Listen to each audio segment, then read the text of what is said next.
নমস্কার, সাবনাভিক নিউজ নেটওয়ার্কে আপনাদের স্বাগত। সমস্ত জল্পনার অবসান। লোকসভা ভোটের আগে কংগ্রেস ছাড়লেন আইনজীবী কৌস্তব বাগচি। কংগ্রেস সভাপতি মল্লিকার্জুন খাড়গে, প্রদেশ কংগ্রেস সভাপতি অধীর রঞ্জন চৌধুরী, সাধারণ সম্পাদক গুলাম আহমেদকে চিঠি দিয়ে ইস্তফাপত্র পাঠিয়েছেন কৌস্তব। এরপরেই সাংবাদিক বৈঠক করে দলের বিরুদ্ধে একরাশ ক্ষোভ উগরে দিলেন তিনি।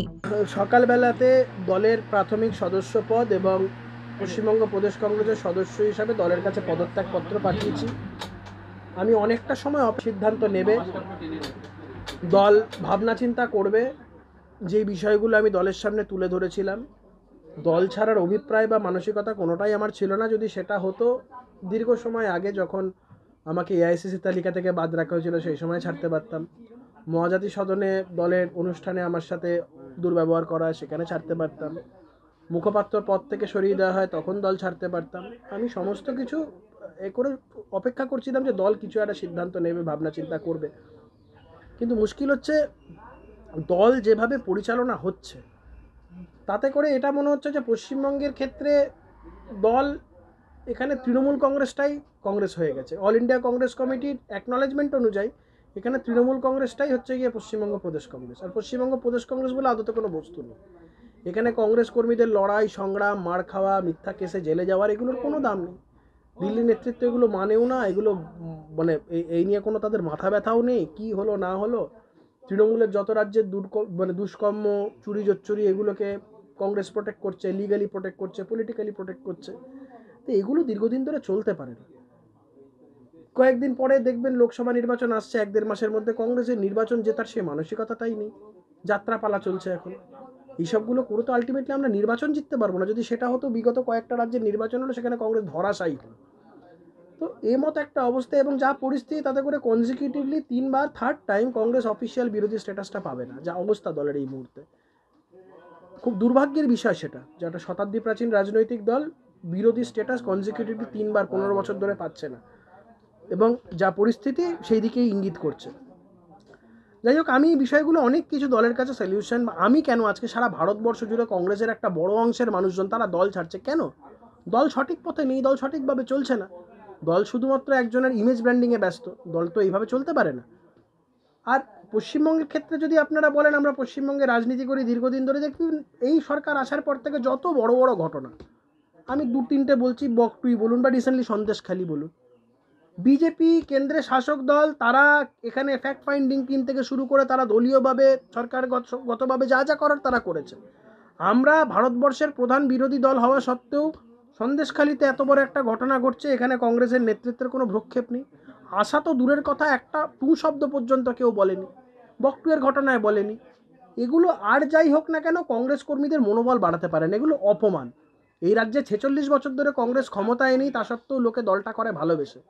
তারপরেও যদি দলের কেন্দ্রীয় নেতৃত্বের, দলের রাজ্যের কর্মী সমর্থকদের প্রতি এই ধরনের অ্যাটিটিউড থাকে, আর এখানে যদি এই মান্যতা পেয়ে যায় যে তৃণমূল কংগ্রেসটাই এই রাজ্যের কংগ্রেস, তাহলে সেই দলে থাকা মানে হচ্ছে নিজের শুধুমাত্র আত্মসম্মানের সাথে সমঝোতা করা, আর কিচ্ছু না।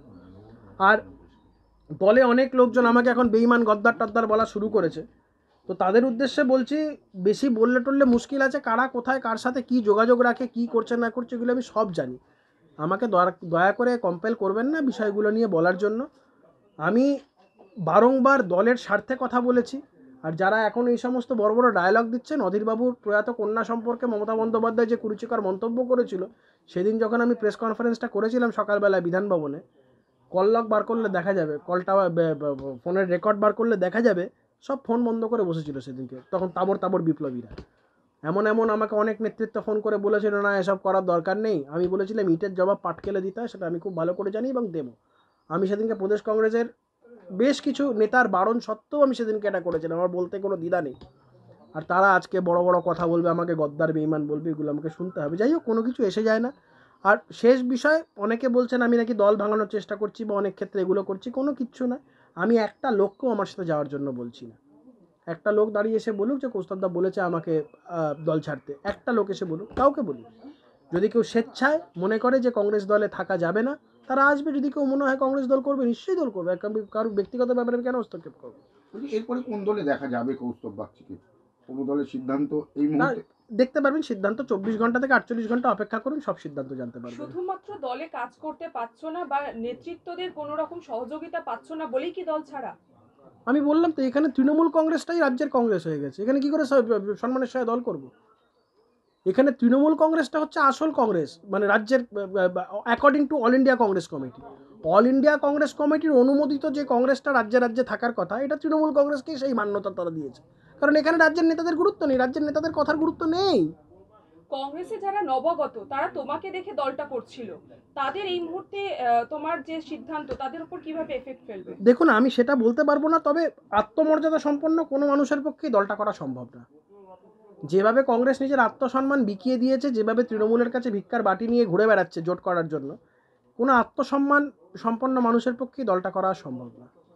বলছি, যেটা আপনার বাড়িতে শুভেন্দু অধিকারী এসেছিল, একসঙ্গে পথ চলার কথাও বলা হয়েছে, তাহলে কি পথ চলার ব্যাপারটা দেখুন, আমি তো খুব যদি আমি এখানে এইভাবে বলতে যাই বিষয়টা, আমি কংগ্রেসের আর তৃণমূল কংগ্রেসের বাদ দিয়ে আমার কাছে সব অ্যাভিনিউজ খোলা। আমি তো চাই পশ্চিমবঙ্গে একটা শক্তপোক্ত বিরোধী আন্দোলন গড়ে উঠুক, সেখানে শুভেন্দু অধিকারী, সুকান্ত মজুমদার, যারা শিক্ষিত ঝকঝকে তরুণ মুখ, যারা অপেক্ষাকৃত, তো এরা অনেক বয়সে তরুণ, বয়সে সেইভাবে দেখতে গেলে আমাদের দাদাদের সমতুল্য। তো এরা যদি আজকে একটা বাংলায় যদি একটা রাজনৈতিক প্ল্যাটফর্ম যদি এস্টাবলিশ করতে পারে, বিরোধী রাজনৈতিক একটা জায়গা তারা এস্টাবলিশ করতে পারে, আমি কেন, গোটা রাজ্যের মানুষ সাড়া দেবে, সবাই সাড়া দেবে, এবং তারা খুব দক্ষতার সাথে এই বিষয়গুলো করছে।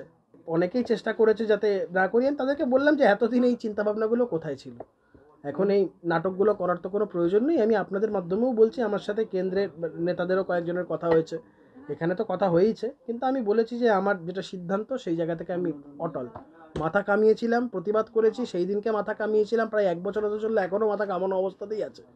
আমি সেই রাজনৈতিক ব্যক্তিত্ব নই যে আজকে একটা রাজনৈতিক কথা বলবো, কালকে পরের দিন সেটা ভুলে যাবো। I M a different material altogether. যা বলেছি সেই এখনও অবধি, মমতা বন্দ্যোপাধ্যায় যতদিন না উৎখাত হবে মাথায় যেমন চুল গজাবে না।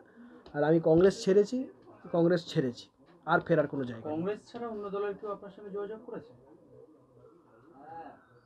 অস্বীকার করবো না, করেছে, কিন্তু আমি এখনো অবধি কোনো কিছু ডিসক্লোজ করছি না। 24 থেকে 48 ঘন্টা সমস্তটা আপনারা জানতে পারবেন। সামনেই লোকসভা, কেন নেওয়া 24 থেকে 48 ঘন্টা বললাম। সামনেই লোকসভা, ব্যারাকপুরের বুকে কি নতুন কোনো রাজনৈতিক মুখ উঠে আসবে? আমি জানি না, বলতে পারবো না। আমি এইসব নিয়ে, আমি নির্বাচনে লড়বো কি লড়বো না সেসব নিয়ে ভাবনা চিন্তা পর্যন্ত করিনি। আমি দলের থেকে আমার যেটা মনে হয়েছিল সেটা হচ্ছে যে আত্মসম্মান কম্প্রোমাইজড হচ্ছে। আমি দলে থেকেও দলের নেতাদের কাছে কোনোদিন কিছু চাইনি, ভোটের টিকিট দাও, ইলেকশন লড়তে দাও, এই পদ দাও, ওই পদ দাও, কোনোদিন চাইনি। কোনো নেতা বলতে পারবে না, আর যদি বলে মিথ্যা কথা বলবে। আমি যদি কোথাও যাইও, আমার কোনো কন্ডিশন থাকবে না, একটাই কন্ডিশন, তৃণমূল কংগ্রেসকে রাজ্য থেকে, এই মমতা বন্দ্যোপাধ্যায়ের সরকারকে রাজ্য থেকে উৎখাত করতে হবে, এবং সেই লড়াই কোনো খাত থাকা চলবে না, এই কন্ডিশন। সন্দেশখালী যাবেন এরপর? আমি আমি আমি অবশ্যই ফ্রি। আমি ইনফ্যাক্ট ফ্রি, আমি এর আগেও আমি যেতে পারতাম, কিন্তু আমি ব্যক্তিগতভাবে আমি বেশ কিছুটা দিন নিজেকে একটু আড়ালে রেখেছিলাম। কারণ এই দেখুন, একটা লম্বা সিদ্ধান্ত, মানে লম্বা সম্পর্ক একটা দলের সাথে, সেখান থেকে নিজেকে সরিয়ে নেওয়া খুব সোজা জিনিস তো নয়। একটা 20 বছরের সম্পর্ক যে দলের সাথে, আমার মানসিকভাবে আমারও মানসিক কষ্ট হয়েছে, একটা ক্লেশ হয়েছে। সেই জায়গা থেকে কিছুদিন আমিও গুটিয়েছিলাম, কিন্তু এখন আই এম ফ্রি। আমি মানসিকভাবে একদম যেটা করতে চেয়েছি সেটাই করছি, সেই জায়গা থেকে আমার কোনো অসুবিধা নেই। এবারে পরবর্তী যে রাজনৈতিক ভবিষ্যৎ হবে সেটা দেখা যাবে কিভাবে কি করা যায়। গণেশ পুজো ছেড়ে কি এবার রাম পুজো হবে তাহলে বাড়িতে? না, আমার বাড়িতে গণেশ পুজো যেরকম হয়ে আসছে হয়ে যায়, মানে এটা এই বছর প্রথম হয়নি। আমার গণেশ পুজোটা 10 বছরের, যারা জানে না তারা জানে না, যারা জানে তারা জানে। এটা আমার 10 বছরের পুজো। এখানে পুজো টুজোর সাথে আবার রাজনীতি কি? আমি তো কংগ্রেস করা অবস্থা তো দুবেলা জব করতাম, পুজো করতাম, তো তার জন্য কি আমাকে কোনো রাজনৈতিক বিয়ে করতে হচ্ছে? এগুলো যারা করে সেগুলো হচ্ছে রাজনৈতিক ভণ্ডামি। কেউ যদি এখন পৈতে বার করে দেখায় সেটা রাজনৈতিক ভণ্ডামি। আমি কোনোদিন আমার পৈতে বার করে দেখাবো না যে আমি ব্রাহ্মণ কে না, বা আমি যে পুজো করি সেটাকে আমি ক্যামেরায় করে দেখাবো না, ওটা রাজনৈতিক ভণ্ডামি। রাজনীতি, ধর্ম, সেগুলো ধর্ম নিজের জায়গায়। অবশ্যই রাম মন্দির হয়েছে, গর্বিত একজন হিন্দু হিসাবে, অস্বীকার করার তো কোনো জায়গা নেই। ভারতবর্ষে, যেই ভারতবর্ষে আমরা ছোটোবেলা থেকে রামায়ণের গল্প শুনে এসেছি, সেই ভারতবর্ষে রাম মন্দির প্রতিষ্ঠা হয়েছে, হিন্দু হিসাবে গর্বিত। এবং হিন্দু বিষয়টা কিন্তু কোনো ধর্মের ব্যাপার নয়। Hinduism is a way of living. এটা আমি আজকে বলি না, এটা আমি দীর্ঘদিন ধরে বলি যে হিন্দুইজম বিষয়টা কোনো ধর্মের সাথে নয়, Hinduism is a way of living. তো সেইখানে এইগুলো নিয়ে অহেতুক ইয়ে করা। একটা পোস্টার পড়েছিল যেখানে বিভিন্ন জায়গায় সে পোস্টার দেখা গিয়েছিল, কোনো রাজনৈতিক দলের পোস্টার নয়। সেই পোস্টার মানে যে বাংলা কি পোস্টারটা এই মুহূর্তে আমার মনে পড়ছে না, কিন্তু ওই পোস্টার নিয়ে কি বলবেন বা সেই সময় বাংলায় বিকল্প রাজনীতি হ্যাঁ। আপনি যেটা বলতে হ্যাঁ। চাইছেন, সব খোলাসা করব যেদিনকে পরবর্তী আপনাদের সাথে সম্মুখীন হব, সব খোলাসা করে দেবো। মানে সেটাও খোলাসা হবে? 24 থেকে 48। ব্যারাকপুর থেকে সুফল মজুমদার, সাবনাভিক নিউজ। সমস্ত খবরের আপডেট পেতে লাইক করে সাবস্ক্রাইব করুন সাবনাভিক নিউজ। সেই সঙ্গে বেল বাটন প্রেস করতে ভুলবেন না। আপনাদের একটা সাবস্ক্রিপশন আমাদের জন্য অত্যন্ত মূল্যবান। জয় হিন্দ।